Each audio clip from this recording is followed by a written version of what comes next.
Vamos parar com essa idiotice. Pô, a direita não pode ser idiota, não. Vamos avançar. Parou, chega. É difícil entrar na cabeça do Sarney, né? Enquanto isso, na sala de justiça, o Supremo Tribunal Federal está gastando 3,5 milhões de reais para promover um evento sobre diversidade cultural na Praça dos Três Poderes. É isso. O Supremo Tribunal Federal se juntou ao governo do Distrito Federal para promover um festival de diversidade cultural que custa 3,5 milhões aos cofres públicos. O evento vai ser na Praça dos Três Poderes, quarta-feira, com shows, palestras e atividades que misturam entretenimento e doutrinação ideológica. Segundo os organizadores, a programação foi pensada para promover o diálogo intercultural e a defesa da democracia. O secretário de Cultura do Distrito Federal afirmou que o objetivo é democratizar a arte e impulsionar a cadeia produtiva da cultura.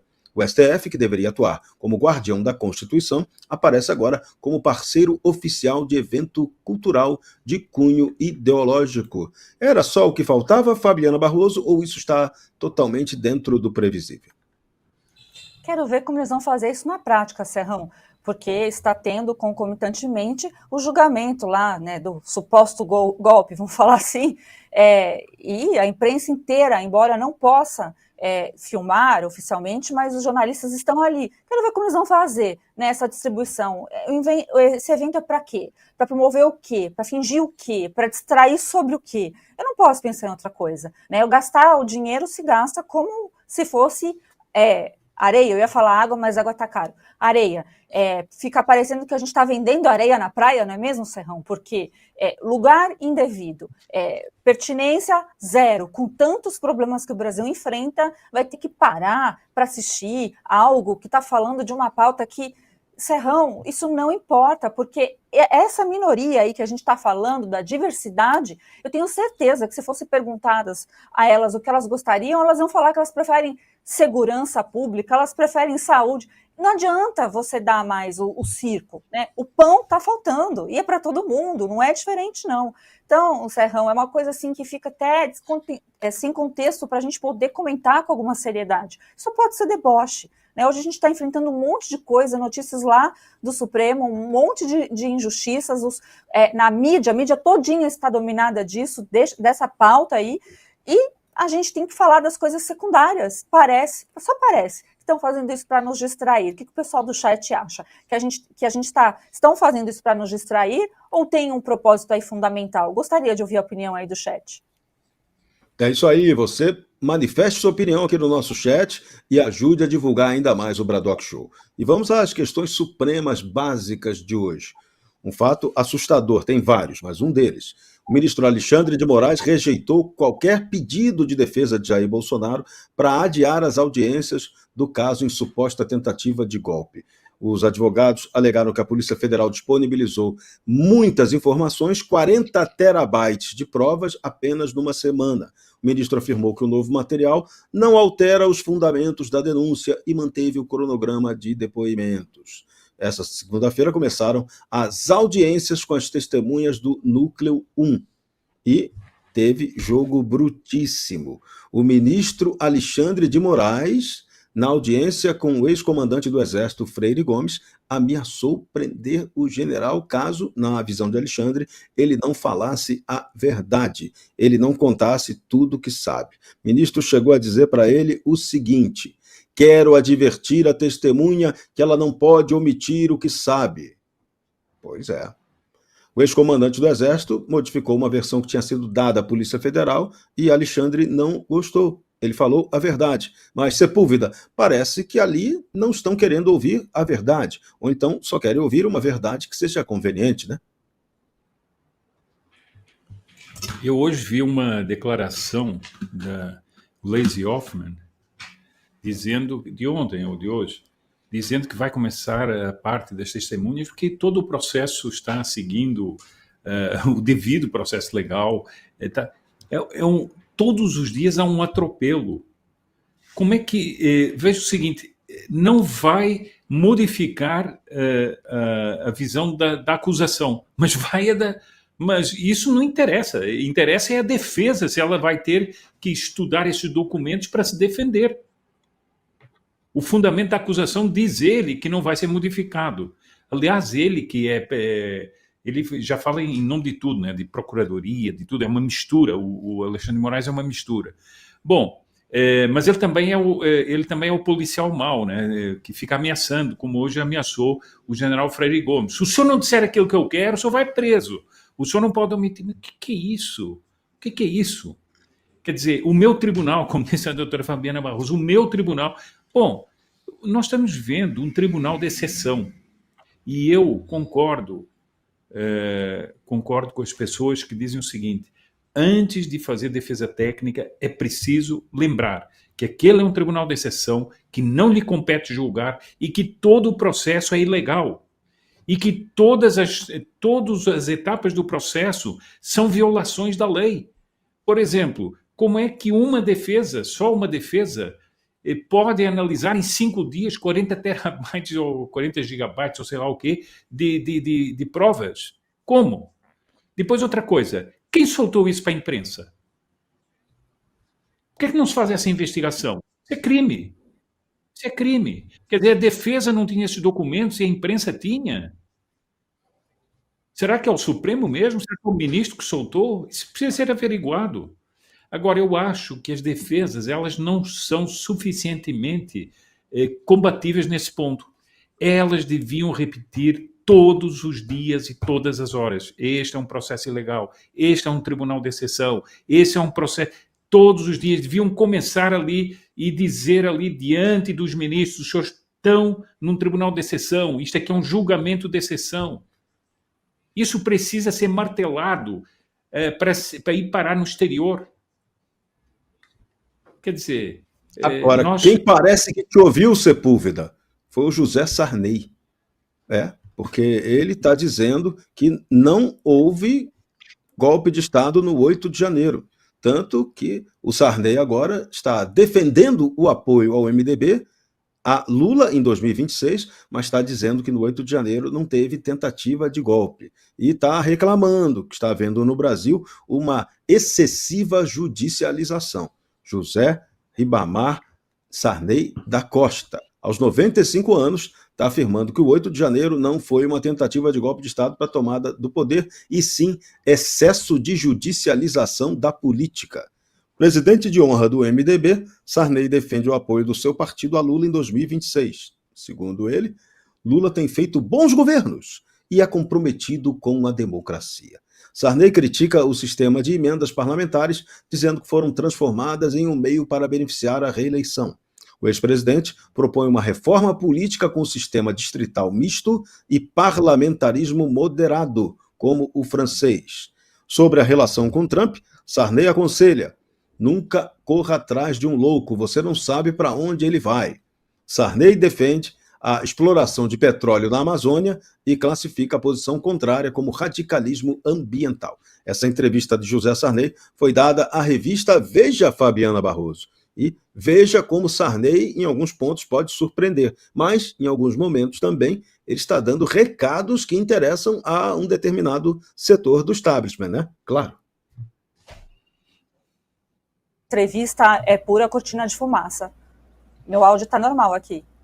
Agora eu creio que essa entrevista é pura cortina de fumaça.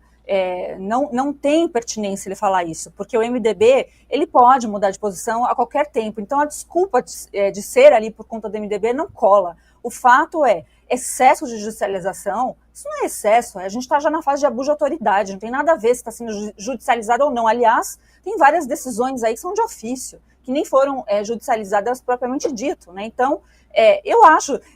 Gente, o que motiva alguém aos 95 anos, na semana que é decisiva de definir o futuro das pessoas inocentes lá do 8 de janeiro, porque reverbera, né, é tudo o mesmo bolo, ele soltar uma entrevista com declaraçõezinhas polêmicas? Vamos desculpar, mas isso realmente, para mim, é efeito para encobrir o que realmente está importando no Brasil.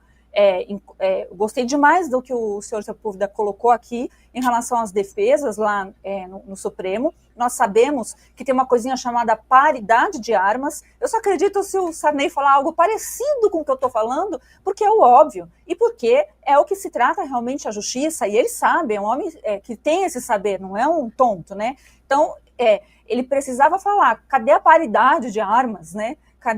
Como que uma defesa pode formular algo eficaz? A gente está falando de gigas, né? A imprensa que está divulgando a doses homeopáticas e conforme quer, também com essa função, Serrão, de desvirtuar as informações, é a UOL, né? O UOL que foi lá, fez, né, pega partes de um contexto, são 77, até não tem gigas, nas mãos da UOL, que é o depoimento do Mauro Cid. Qual versão, não sei, né? Que tem mais de 10 versões do depoimento dele. Então é isso que a gente precisa deixar claro.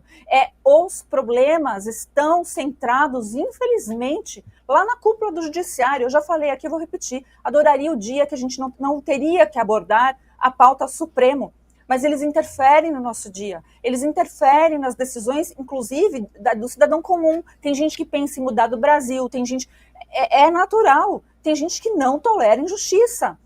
E está gritante, né? Então, a gente vai abordar, acho que está aí na pauta, até coisas que estão acontecendo junto aqui, né? A gente tem uma hábil missão de trazer para as pessoas a informação, mas eu acho extremamente, bom para a nossa audiência explicar que, por exemplo, o Freire Gomes está sendo ouvido hoje na qualidade de testemunha. O que ele disse, então, quando você noticiou o comecinho da notícia, já começa a pegadinha da própria imprensa, né, de dizer, ele mudou a versão. Ele não mudou a versão. O contraditório real acontece em juízo.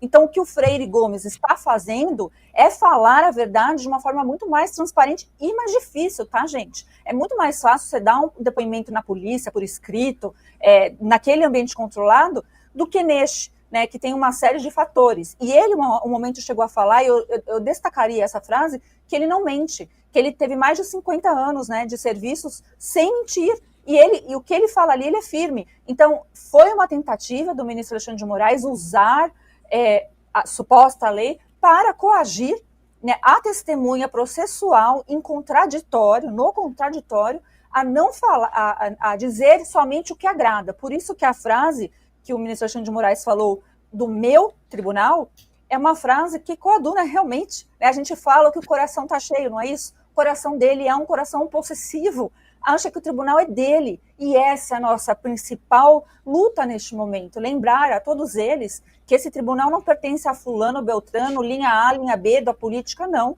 O tribunal é nosso. Porque se ele for deixar realmente de existir, porque para mim isso é deixar de existir, né? Não aplicar a justiça desmedida, né, situações, um peso e outro peso, sem a paridade de armas que eu falei, é injustiça, não tem meia justiça. Então, é um dia de bastante apreensão, Serrão, que o tempo todo, quem estava acompanhando, como eu fico acompanhando, embora eu não estivesse lá presencialmente, o receio de pessoas serem presas, né, que se banalize esse instrumento de prisão quando uma testemunha resolve mentir. Não existe esse dolo, não foi demonstrado. Né, mas qualquer um que vá depor ali, não seria uma previsão muito maluca, é só olhar para os fatos de que alguém provavelmente sairá preso desse julgamento. Né? Então, a frase do Sarney, o contexto do Sarney, para mim, gente, é pura fumaça. E o sistema já prendeu um general de exército, outros generais, outros tenentes-coronéis, então para prender mais um não custa coisa nenhuma. Sepúlveda, queria que você pegasse ainda 2 pontos dessa fala do Sarney que merecem uma análise. José Sarney defendendo um parlamentarismo moderado, que é o que ele está chamando, e também o que ele defendeu de voto distrital, reforma política com voto distrital. Qual é o interesse, que linha é essa que Sarney está defendendo e qual é o cuidado que a gente tem que ter com esse tipo de proposta que está sendo feita? Eu vejo o seguinte, assim, o que me parece, é difícil entrar na cabeça do Sarney, né? Mas o que é que eu vejo? Articulações há um bom tempo do Sr. Temer, do Sr. Gilmar Mendes e de outros que nos bastidores ficam tramando uma mudança de regime para o Brasil sem consulta popular. Então, eles querem transformar. Veja que o Sarney foi muito hábil, porque ele, em vez de falar de um presidencialismo, de um semipresidencialismo, ele falou de um parlamentarismo moderado. Ora, o que existe na França e em Portugal é um semipresidencialismo. E é o que defende o Gilmar Mendes, o que defende o Temer, etc., para ter um sistema mais controlador ainda. Então, nós teríamos eu achei muito interessante esse sistema, essa expressão, parlamentarismo moderado. Pode me dizer o que é isso? Parlamentarismo moderado. Qual é o momento em que ele deixa de ser moderado? E qual é o limite, a linha até a qual ele pode ser praticado? Quer dizer, é uma coisa sem sentido aparente, porque realmente tem um sentido que é a mudança de regime sem consulta popular. Mas o que me parece é que eles querem essa transformação num semipresidencialismo. Semipresidencialismo que tem versões diferentes em Portugal e na França, mas na França o presidente tem muito mais poder do que em Portugal, e no fundo, a um certo momento é um sistema presidencialista, a outro momento é um sistema parlamentarista, e é o que eles querem para manter o controle inclusive do Parlamento. Então essa é uma conversa de bastidores que já anda há muito tempo, e agora o Sarney, para não falar de semipresidencialismo, vai falar de um parlamentarismo moderado. E esse modelo híbrido é que a gente tem que discutir aqui, porque ele é a grande malandragem. A gente tem hoje um presidencialismo disfuncional e eles querem criar um outro modelo que mantenha o presidencialismo disfuncional e o controle sobre o parlamento. Quer dizer, o atraso do atraso, para variar. Não, e é muito interessante porque a doutora Fabiana Barroso disse muito bem, ele diz ali muita coisa para encher os olhos, né? Mas, no fundo, ele está com um esquema de defender o sistema. É preciso defender o sistema, é preciso manter o Lula, é preciso tudo isso. E a única coisa... Mas eu acho, eu só tenho uma discordância de um pontinho aqui, é o seguinte, eu acho que ele disse que não houve golpe como um recado ao sistema, dizendo o seguinte, vocês estão indo pelo lado errado. Vocês deviam acabar com essa história de perseguição a um golpe que não houve, e nós temos um caminho pela frente. Parem com essa história de dizer que houve um golpe, porque isso não cola, isso cria atritos. E ele, no fundo, está só dizendo o seguinte, esqueçam isso e vamos para diante com o nosso plano de manter o sistema. Manter o sistema sem atritos, sem roces. Vamos fazer o nosso parlamentarismo moderado. Eduardo Bolsonaro pode deixar o Partido Liberal? Será? Eduardo Bolsonaro reafirma que só retornará ao Brasil quando Alexandre de Moraes for sancionado internacionalmente. O deputado se encontra autoexilado nos Estados Unidos desde fevereiro e reclama que está sobrevivendo com recursos próprios e doações repassadas pelo pai. O filho do ex-presidente tem reclamado nos bastidores da falta de apoio financeiro do Partido Liberal. E a insatisfação teria levado Eduardo a flertar com o Progressistas, visando as eleições de 2026. A atual licença do parlamentar na Câmara expira em julho, mas ele afirma que pretende prorrogá-la caso seja necessário. Enquanto isso, ministros do Supremo, como Barroso e Paulo Gonet, entraram tranquilamente nos Estados Unidos, apesar das críticas de bolsonaristas. O Eduardo continua lá e agora pode mudar de partido. Agora, será que isso é verdade, Fabiana Barroso, ou é factoide? Difícil saber, né, Serrão? É um assunto bem delicado. Nós sabemos que é verídico. O que sabemos que é verídico? Que a perseguição é real, que de fato o Eduardo Bolsonaro teve que deixar o Brasil, está fazendo um trabalho nos Estados Unidos.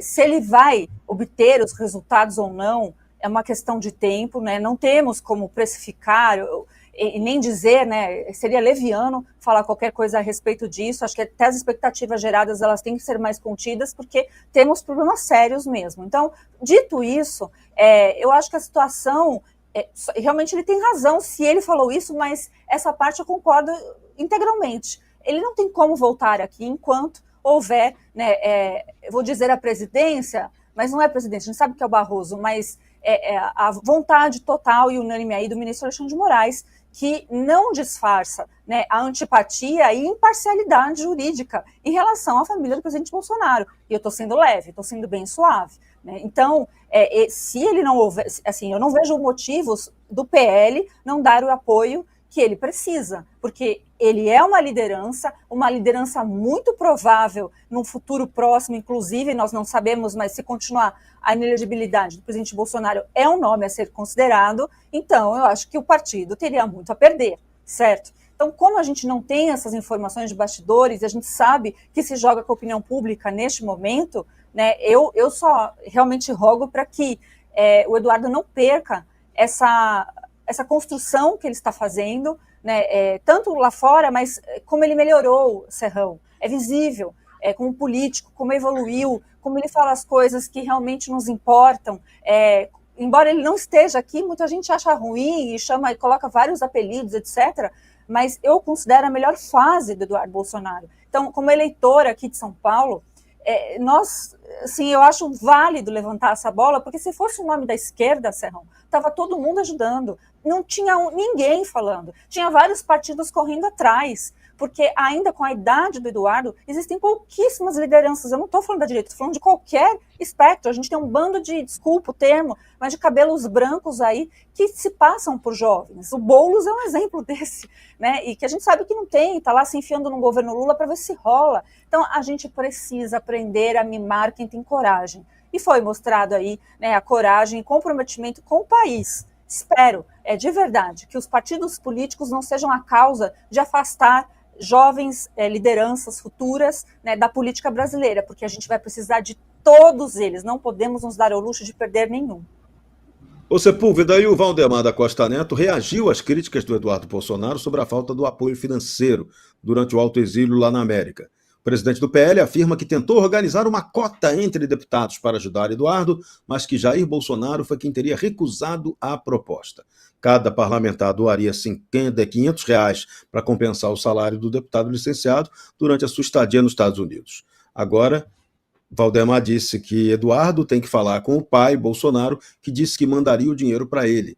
E Eduardo já confirmou que tem recebido o dinheiro realmente do Bolsonaro. Agora, tem mais uma aqui, Sepúlveda, que é muito interessante, e essa eu também queria que você analisasse. A cúpula do Partido Liberal está pensando na transferência do domicílio eleitoral de Nicolas Ferreira para São Paulo em 2026. O deputado mineiro é visto como potencial puxador de votos, com capacidade de ultrapassar 2 milhões de eleitores. Valdemar da Costa Neto endossa a ideia, dizendo que adoraria que o Nicolas topasse essa mudança. Mas, segundo Valdemar, ele não sabe se o pessoal de Minas vai ficar bravo com ele. A estratégia buscaria compensar a ausência dos 3 maiores puxadores de voto ao Senado por São Paulo: Carla Zambelli, que está inelegível por decisão do STF, e Ricardo Salles, que migrou para o Partido Novo. Nicolas, que foi o deputado mais votado do Brasil em 2022, com 1.470.000 votos, ampliaria sua proteção nacional em São Paulo. Agora, isso também é um fato real ou estão querendo aí criar um factoide? Será que o Partido Liberal não tem outras candidaturas que possam despontar com sucesso em São Paulo? Tem que importar o Nicolas de Minas Gerais? Tá esquisito isso, não tá não? Olha, Jorge Serrão, eu tenho uma certa dificuldade de entrar nesses esquemas da politicagem, mas esse raciocínio que você fez, eu fiz também. Mas que estranho, não há nenhum nome aqui em São Paulo, caso se mantenha essa questão do Eduardo Bolsonaro ficar fora, e caso também não se reverta, não vejo como reverter o caso da Zambelli, mas devia ser revertido, e não vejo, por exemplo, o Valdemar fazer muitas coisas para reverter esses quadros. Isso é uma das coisas que me chama a atenção. Eu vou lhe dizer uma coisa sinceramente. Eu acho que essa história do Eduardo Bolsonaro, não tenho nenhuma informação sobre isso, mas é apenas uma análise. Isso vem de uma certa ala que não quer contundir de frente com as situações que nós estamos vivendo. E acham que na composição tudo vai se resolver. Como se tem resolvido, como nós estamos vendo, que o país está afundando cada dia mais. Porque nós vamos falar lá e vamos conversar e isso tudo vai se ajeitar, etc. E nada se ajeita. E como o Eduardo Bolsonaro está tendo uma atuação firme, direta, concreta e denunciando, inclusive de fora, com muito mais liberdade do que estava aqui, isso está incomodando os ajeitadores de situações que, para mim, são os grandes condutores das derrotas que a direita sofre. Bom, quanto a essa história do Nicolas, eu penso como você. Quer dizer, mas para quê? Vai tirar o Nicolas de Minas para pôr aqui? Quer dizer, isso tudo me parece um desarranjo que não tem muito sentido. Às vezes eu não consigo ir a fundo nessas manobras politiqueiras, mas não me cheirou bem essa hipótese. Não me cheirou bem. Não vi razões suficientes para isso. Você vai despir um santo para mal vestir o outro. Muito esquisito isso. Isso daí, coisa de tupiniquim. Vamos raciocinar direito, direita brasileira. Vamos promover a união, vamos lançar novos nomes, vamos quebrar paradigma, vamos parar com essa idiotice. Pô, a direita não pode ser idiota, não. Vamos avançar. Parou, chega. Falar em chega, o partido Chega em Portugal está chegando. E essa é uma boa notícia, porque lá em Portugal a gente está tendo aí novidades políticas. Os socialistas começam a sofrer derrotas, coisa que não acontecia antes. O partido de direita soberanista Chega alcançou um resultado histórico nas eleições legislativas portuguesas de domingo.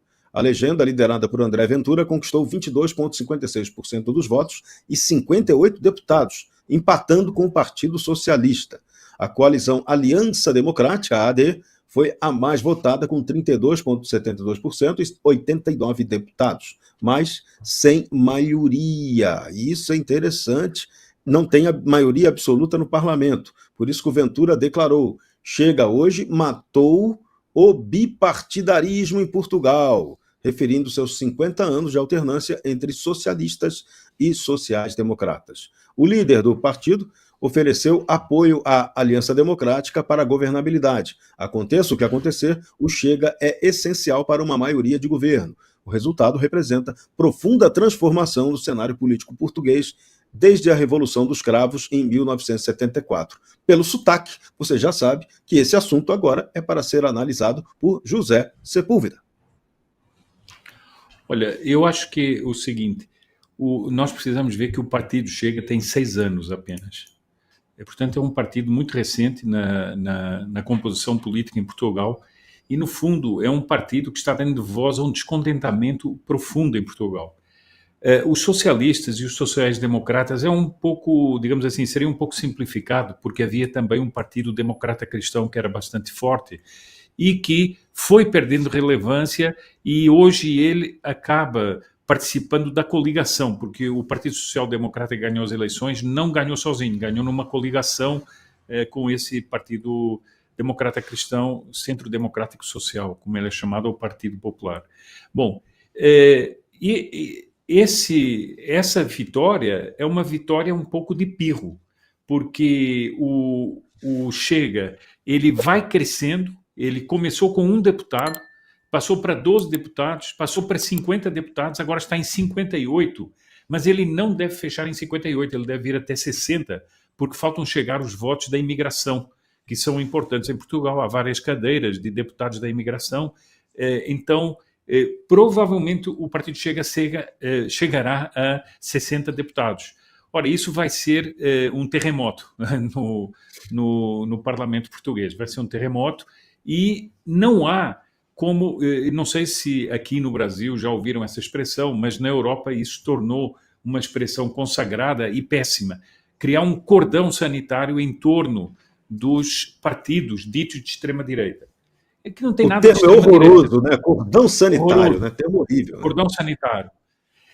E é o que estão fazendo até agora. Mas eu ouvi uma analista política que nada tem a ver com o Chega, e eu ouvi quando eu estava em Portugal ainda, ela é uma liberal, liberal no sentido tradicional da palavra, e ela dizia o seguinte: olha, há um problema muito grande, e eu li hoje também uma análise de um jornalista, um analista muito, que também nada tem a ver com o Chega, que diz isso. A ameaça à democracia é não levar em conta os votos do Chega. Isso é que é uma ameaça à democracia, porque se é democracia, se o eleitor é o dono do poder, como diz a democracia representativa, então nós não podemos ignorar o Chega. O Chega hoje é o segundo maior partido de Portugal. E ela advertia também uma coisa: além de ser uma fraude à democracia, não adianta cordão sanitário, porque esses partidos só aumentam de público.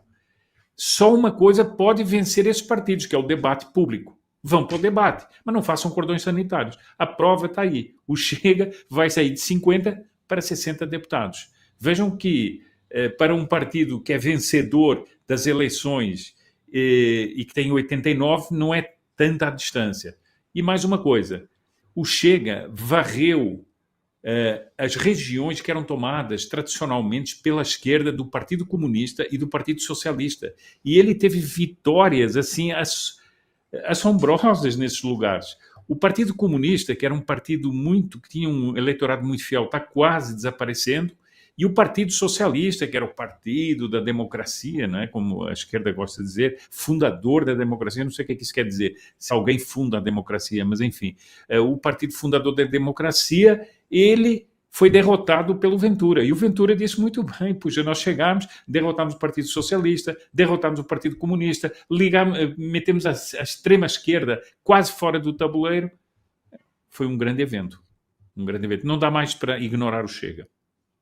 Muito bem. Já que falamos de quem chega, vamos falar então de quem está saindo no Braddock Show, oferecimento Golden Brasil, porque Edinaldo Rodrigues comunicou oficialmente que não deseja retornar à presidência da CBF.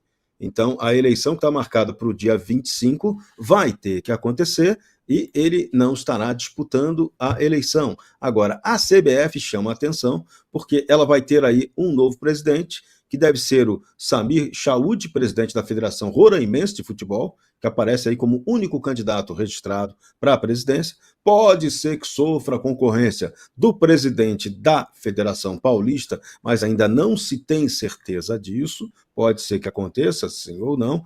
Mas o que rola na CBF que vai muito além da bola?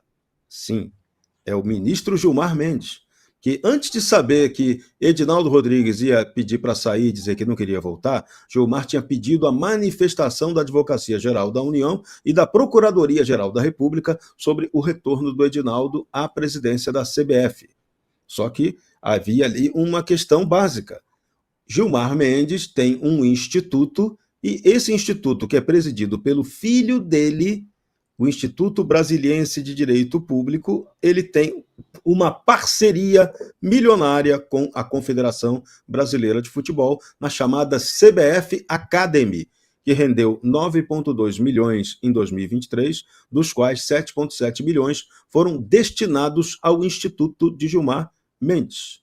E aí, Edinaldo foi afastado, entrou o filho de José Sarney, Fernando Sarney, como presidente interino, marcou as eleições, mas Gilmar Mendes continua lá. E Gilmar havia negado 2 vezes pedidos para afastar Edinaldo da presidência da CBF. Agora, quem pediu para sair foi o Edinaldo, mas Gilmar continua lá, através de seu instituto, né, Fabiana Barroso? E isso aí vai gerando mais confusão na nossa já confusíssima institucionalidade brasileira, né?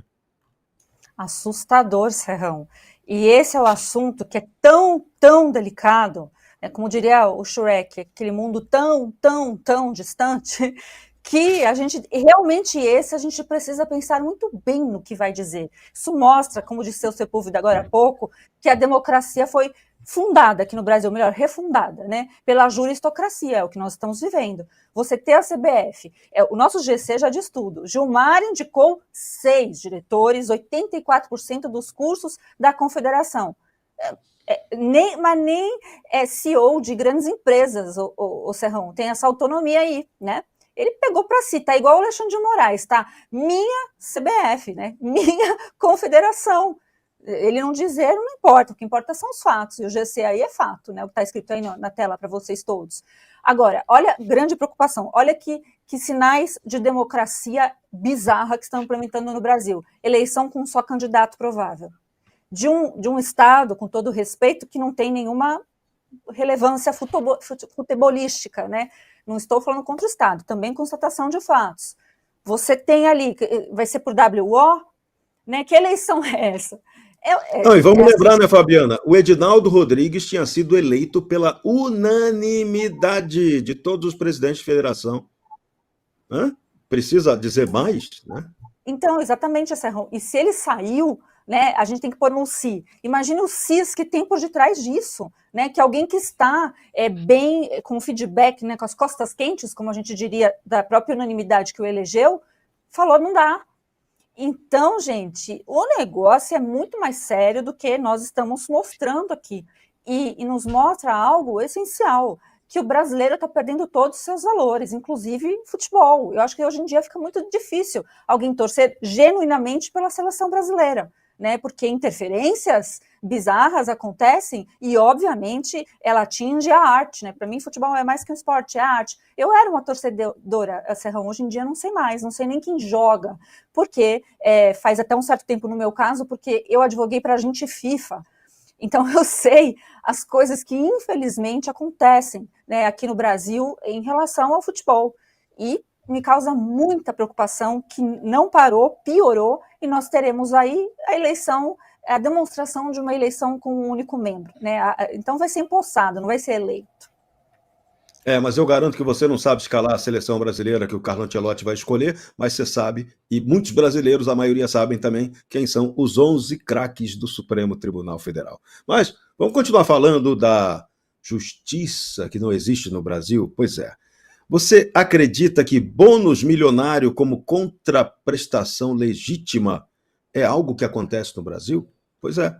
A Associação dos Juízes Federais divulgou uma nota defendendo o pagamento retroativo de até R$46 mil a magistrados. Segundo a AJUF, os pagamentos representam contraprestação legítima pelo trabalho adicional em forças-tarefas e mutirões. A resolução foi aprovada pelo Conselho da Justiça Federal em março desse ano, com retroatividade de 3 meses. A entidade alega que a medida busca enfrentar desafios como o acúmulo de processos e carência de servidores na Justiça Federal. A associação critica a cobertura da imprensa por focar apenas no aspecto remuneratório e não nos resultados positivos. Críticos apontam a falta de transparência nos critérios de concessão e alertam para distorções salariais. Sepúlveda, você que vem de Portugal, como é que você vê essa festa no judiciário brasileiro, que é considerado um dos mais caros do mundo? Pagam-se excelentes salários, mas os que recebem ainda reclamam que é pouco porque trabalham demais. Só que a população reclama que ela não tem a devida contrapartida de justiça deste judiciário que é caríssimo.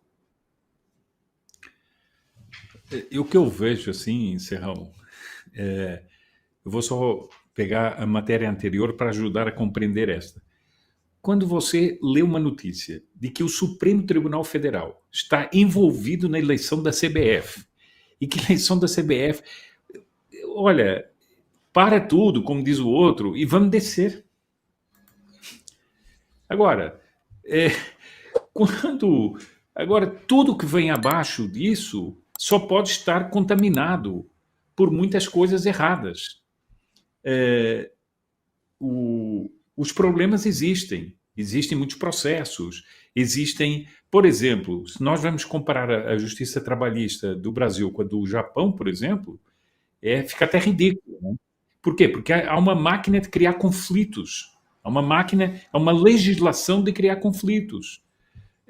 Depois, outra coisa, nós temos uma criminalidade que ela muitas vezes não é julgada, ou quando é julgada é tratada com beneplácito e vai trazer essas pessoas de novo para a rua para outros crimes, e aquilo vai aumentando a própria dinâmica da justiça. Quer dizer, então o que nós vemos é o seguinte: nós estamos num embrulho de leis, de concepções do Estado, de um Estado, mega-Estado em cima das pessoas. Tudo isso gera esses problemas que depois são reais. E as soluções é inventar penduricalhos para os juízes, os desembargadores, etc. Mas é assim que se resolve o problema? Ou é na estrutura de tudo o que foi montado? Eu digo com toda a calma, nós estamos vivendo uma das consequências da Constituinte de 88, que gerou esses problemas também. Gerou esse Estado omnipresente, gerou conflitos imaginários que não existem, não é? Veja, eu vou só dar um exemplo aqui. Agora tem conflitos de bebê reborn no SUS. Isso vai parar na justiça. Ah, não, mas eu tenho que ser atendido no SUS. Não, mas não pode atender no SUS. Então vai para a justiça. Você não acha que isso é tudo uma loucura? Eu acho tudo um manicômio. Eu acho tudo um manicômio. E quando você leu a notícia, eu vi você assim, calmamente, lendo a notícia, tentando assim manter uma neutralidade sobre essa coisa da CBF e do Supremo. Isso é uma aberração. Isso dava para derrubar o Supremo, para derrubar a CBF e para pedir que o Brasil recomeçasse de novo. Enfim, é um pouco um desabafo, mas é como eu sinto. Você precisa assistir o melhor canal de notícias do Brasil. O programa que fala de tudo, que deixa você informado sobre tudo o que acontece no Brasil e no mundo. Ao vivo, todos os dias, no YouTube. Clique aqui e se inscreva.